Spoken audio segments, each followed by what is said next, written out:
Welcome to the deep dive. Today we're really getting into the weeds of how patents get examined. Yeah, we're looking at the rulebook, the MPP Manual of Patent Examining Procedure, and specifically the part that covers the actual examination. Chapter 700, mostly. Yeah, Chapter 700, Examination of Applications. This is where, the rubber meets the road, where an examiner digs into an application to see if it actually qualifies for a patent. Exactly. It's all about the back and forth, the rules for the examiner, the steps the applicant needs to take. It covers everything from the basic requirements to how rejections happen and how you respond. And this is part of our ongoing series, breaking down the MPE, trying to make it, well, a bit more accessible. We're pulling out the key bits from the sources you shared to understand this whole process. Yep, from filing through the examination ringer and hopefully out the other side with a patent. Or sometimes understanding why it didn't make it. Chapter 700 really sets that stage. Okay, so let's start right at the beginning. Getting the application filed and getting that all-important filing date. I understand there was a change a few years back, December 2013. That's right, thanks to the patent law treaty changes.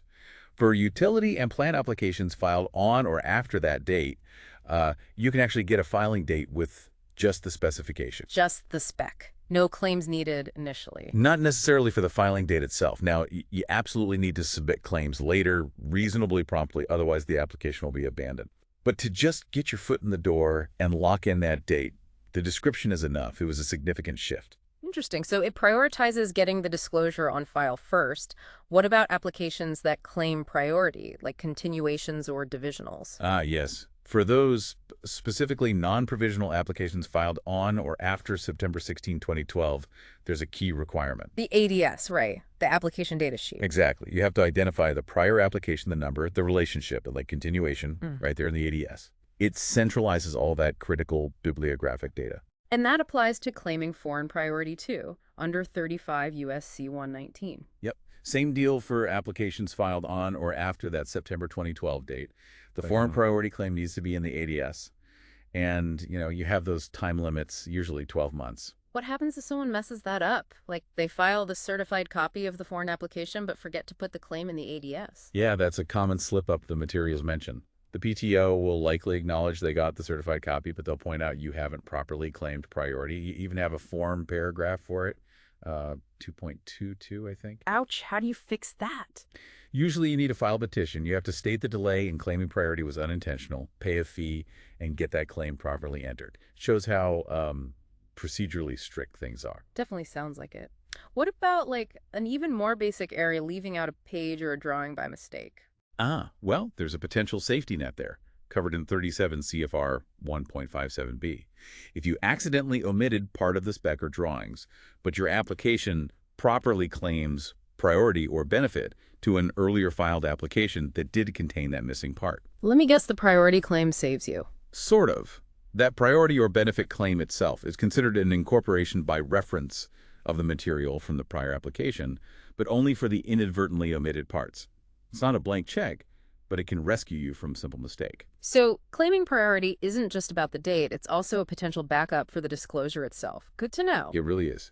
Now, speaking of getting everything in correctly, complex applications, think sequence listings, huge tables of data have their own special filing hoops to jump through. Right, like specific file formats, ASCII or XML. Exactly. Under rules like 1.52e and the 1.8 series, you need to submit these things electronically, often as text or XML files. But just uploading the file isn't quite enough. You need that incorporation by reference statement again, don't you? You got it. The specification must explicitly state that these electronic files are incorporated by reference, and you need to list the file details, name, size, date. The PTO uses form paragraphs like 6.61.01 to make sure this is done right. It's about ensuring the official record is complete and unambiguous. Man, the level of detail is something else. Any other really specific filing quirks mentioned? One for design patents with color drawings. If you submit color drawings or photos, the rules, specifically 37 CFR 1.84, say your spec has to include a specific statement. What does it say? Something like, the file of this patent contains at least one drawing photograph executed in color. There's a form paragraph, 15.61.01, with the exact text. It puts everyone on notice that color is part of the disclosure. Okay, and one last filing point. What if you have co-inventors, but one just isn't available or won't sign the declaration? Yeah, that happens. For applications post-September 16th, 2012, they introduced the substitute statement mechanism under 37 CFR 1.45 and 1.64. Substitute statement. Right. If a joint inventor, say, passed away, is incapacitated, can't be found, or just refuses to sign, the other inventors can file this statement instead. They have to explain the situation and provide the necessary info based on their knowledge. It allows the application to move forward. Okay, that covers getting the application properly filed. Now it lands on the examiner's desk. They start reviewing it. How does their power to ask for information compare to the applicant's duty to disclose? That's a really important distinction, laid out in the MPP, drawing from Chapter 700 Concepts. Under 37 CFR 1.56, you, the applicant, and your attorney have this duty of candor. You must disclose information you know of that's material to patentability. Think prior art you're aware of. So that's proactive. You have to volunteer it. Exactly. Now, contrast that with the examiner's authority under 37 CFR 1.105. This rule gives the examiner the power to require you to submit information they believe is reasonably necessary for them to examine the application properly. Reasonably necessary. So it might be broader than just material prior art. It can be. They might ask for details about related products, search strategies you use, clarification on terms in your spec, maybe even info about related foreign applications that weren't formally claimed for priority. It's about giving them the tools they need, especially if it's a new field or the disclosure is a bit unclear. So they can actively probe for information they need. Okay. So the examiner does their search, reviews the application. What kinds of rejections typically come up first? Well, the most common are based on prior art. Rejections under 35 U.S.C. 102, meaning your invention isn't new, or 103, meaning it would have been obvious. These often cite older patents or publications. The classics. Right. But you also see rejections under 35 U.S.C. 112 quite often. These deal with the application itself. Things like the written description not adequately supporting the claims, or the claims not being enabled, meaning the spec doesn't teach how to make and use the invention, or maybe the claims are just too vague, not definite. And the source material mentioned provisional rejections. What's that about? Sounds temporary. It is, in a way. A provisional rejection is usually based on a co-pending U.S. patent application, which hasn't published or issued yet, but is expected to become prior art against your application. Ah, so it's based on something that's going to be prior art but isn't quite there yet. Precisely. A common example, especially under the older pre-AIA law, but the concept remains, is a provisional obviousness rejection over another application filed earlier by the same company or inventor, claiming something similar. The examiner uses a specific paragraph, like 21.16.FD, saying, look, this other application will likely become prior art, and your claims look obvious over it. How do you deal with a rejection based on something that's not technically prior art yet? Well, you have a few potential routes. You could try to show your invention came first using evidence and declaration under 37 CFR 1.131A for pre-AIA cases. Or you might argue that the other application shouldn't count as prior art against you, maybe because of common ownership rules under 103C pre-AIA. Or perhaps show your invention was derived from the other inventor. It forces you to clarify the timing or relationship. Complex stuff. Okay, what about double patenting? That sounds like trying to get two patents for the same thing. Pretty much. Yeah. There are two flavors. Statutory double patenting is claiming the exact same invention twice. That's a definite no-no. More common is non-statutory or obviousness type double patenting. Obviousness type. Yeah, where the claims in your current application aren't identical, but they're considered an obvious variation of claims in an earlier patent or application you also own. The concern is improperly extending your patent monopoly. And that's where terminal disclaimers come in. Exactly right. You can often overcome an obviousness-type double patenting rejection by filing a terminal disclaimer. This is a formal statement saying you agree to lop off the end of the second patent's term so it expires no later than the first one. Form paragraphs like 14.27.04.1 guide this. It lets you keep the claims, but prevents that longer monopoly. Okay, so it solves the timing issue. Now, what if the examiner looks at your application and says, hey, you've actually got 2, maybe 3 different inventions crammed in here? That triggers what's called a restriction requirement. The examiner decides the claims are directed to inventions that are independent and distinct from each other. Like claiming a machine and also the method of using it. That's a classic example, yeah. If the method can be done by other machines, or the machine can do other methods, they're likely distinct. The examiner uses tests outlined in the MPEP, often citing paragraphs like 8.7 seeming, to justify why they're distinct. And then you have to choose. You do. You have to elect one invention, say, the machine claims for further examination. You identify which claims cover that invention. Importantly, even if you disagree with the restriction and want to argue against it, that's called traversing, you still have to make an election at the same time. Rule 1.143 and 4 in paragraph 8.21 make that clear. Fail to elect, and you risk abandonment. So you pick one group, argue if you want, and focus prosecution there. What happens to the claims you didn't pick? They're held in abeyance, basically withdrawn from consideration for the time being. But there's a potential way they come back. If the claims you did elect are later found allowable. Then maybe the others can rejoin? Possibly.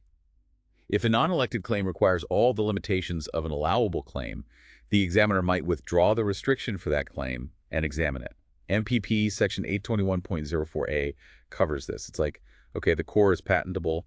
Maybe this closely related thing can come along too. 4 in paragraphs T-Ton 50 might be used here. All right, that gives a good picture of the examiner's actions and common rejections. Let's flip back to the applicant. You get an office action. How do you reply? What if your reply is almost perfect but misses one little thing?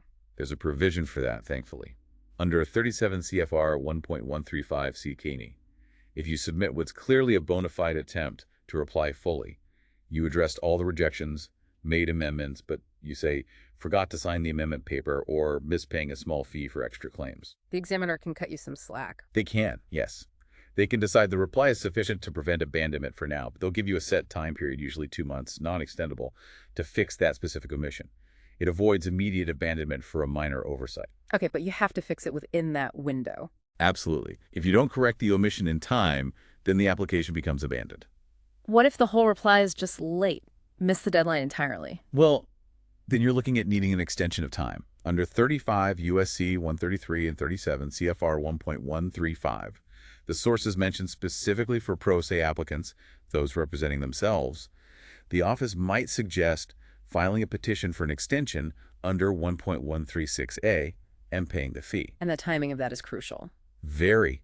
The date you file the reply, the petition, and the fee determines how much extension you're granted and how much you pay. But remember, there's an absolute limit. The 6-month statutory deadline. Exactly. From the date the office action was mailed, you cannot get an extension beyond 6 months, no matter what. 4 in paragraph 7.98.01 is often used to remind applicants of this hard stop. Sometimes the examiner helps fix things up near the end. Examiner's amendments. Yes, that can happen. If the application is really close to being allowable, maybe just needing minor tweaks to claim language or fixing a typo, the examiner might propose an examiner's amendment. They'll usually call the applicant or attorney to get agreement. Form paragraphs like 13.002.01 are used for this. It can speed up allowance. Sometimes it requires a short extension, maybe covered by 13.02.02. Okay, now let's talk about the flip side, abandonment. We know failing to reply is the main way, but the sources mentioned a really specific scenario involving non-publication requests. Yes, that's a tricky one. Under 35 USC 122B. Yeah. If you file a request saying, don't publish my application after 18 months, you're certifying you haven't filed and won't file a corresponding application in a foreign country that does publish at 18 months. But what if you change your mind and file abroad later? If you file in such a foreign country after making that non-publication request, you have a very strict deadline. You must notify the USPTO within 45 days of that foreign filing date. 45 days, that's short. What if you miss it? The application is immediately considered abandoned, period, under 37 CFR 1.213C.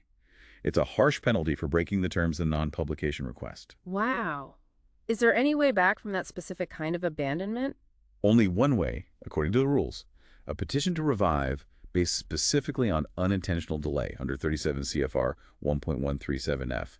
You need the fee and a statement that the delay in notifying the office was unintentional. But importantly, filing that petition doesn't stop the clock on any other deadlines you might have in the application. A very narrow escape hatch, so most abandonment just comes from missing regular deadlines. By far the most common cause, yes. Failing to reply fully and on time to an office action, including not fixing those minor omissions or not getting needed extensions, that's abandonment under 35 USC 133 and 37 CFR 1.135. And that same unintentional delay standard is used for reviving patents that lapsed for not paying maintenance fees. That's right.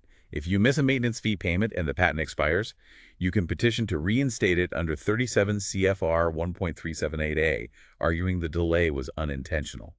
You have to pay the fee, plus a petition fee for each missed payment. It's how you can potentially rescue a valuable patent. It really hammers home how critical docketing and deadlines are in this whole process.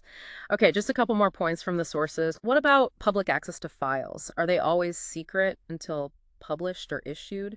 Generally, yes, pending applications are confidential. But there are exceptions. Reissue applications are a big one.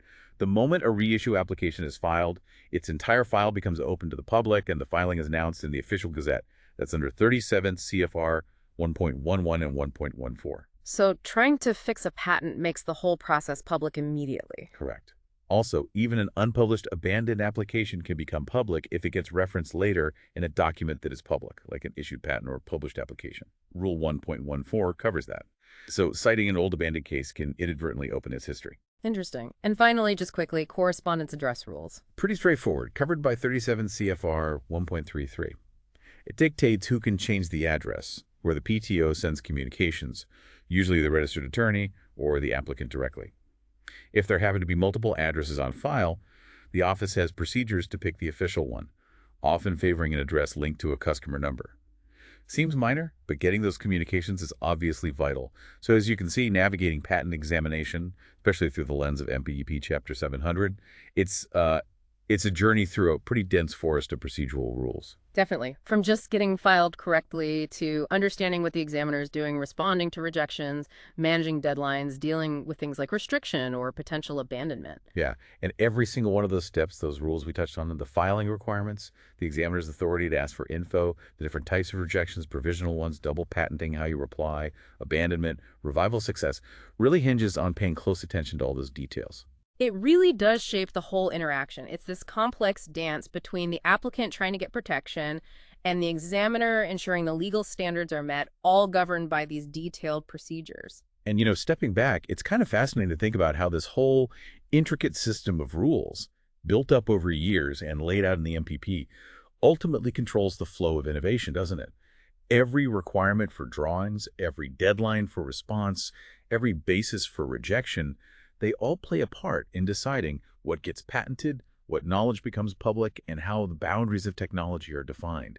It's the procedural engine driving it all. A really powerful way to think about it, the procedural engine, that definitely puts these rules in perspective. Thanks for walking us through that. And we also want to give a special thank you to Mike Shepard, the creative director who organized this entire audio series. Absolutely. And just the standard reminder for everyone listening, this summary drew on materials potentially generated using AI tools, and it might have errors or omissions. It's really just for general educational and informational purposes. It's definitely not legal advice. For any real situation, you absolutely need to consult the official MPEP, talk to a qualified instructor, or work with a registered patent practitioner.